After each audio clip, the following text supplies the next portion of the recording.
Subscribe करते वक्त bell icon को जरूर प्रेस करें जिससे लेटेस्ट एजुकेशनल वीडियोस का नोटिफिकेशन आपको मिलता रहे। Partner by इस्टॉपल।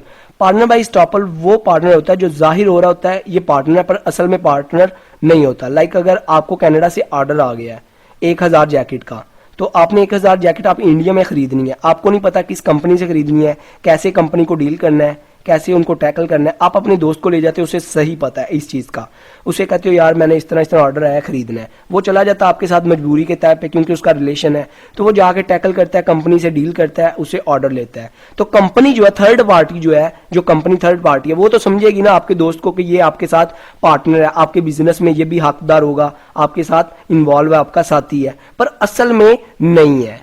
इसको हम बोलते हैं पार्टनर बाय इस्टॉपल, जो दिखता पार्टनर पर असल में नहीं होता। आगे देखें partner by holding out. Partner by holding out जो है असल में पार्टनर नहीं होता और उसके पास ना कैपेबिलिटी भी नहीं होती पार्टनर बनने की, पर उसकी ख्वाहिश होती है कि मैं पार्टनर शो हूं, लोग मुझे पार्टनर समझें।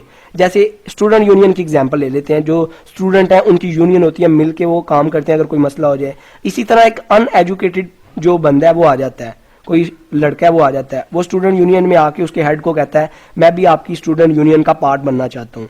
तो वो कहते हैं यार आप चलो एजुकेटेड तो नहीं, चलो हम दे देते हैं आपको, हम मेंबरशिप दे देते हैं, क्योंकि वो ख्वाहिश कर रहा है तो उसको अथॉरिटी दे देते हैं, उसको अपनी मेंबरशिप दे देते हैं, उसको अपनी शर्ट दे देते हैं यूनियन की। तो लोग उसे समझते हैं कि ये पार्टनर है, वो शो होने लग पड़ता है लोगों को कि ये स्टूडेंट यूनियन का पार्टनर है, पर असल में वो तो स्टूडेंट है ही नहीं, वो तो है ही नहीं। उसको हम बोलते हैं पार्टनर बाय होल्डिंग आउट।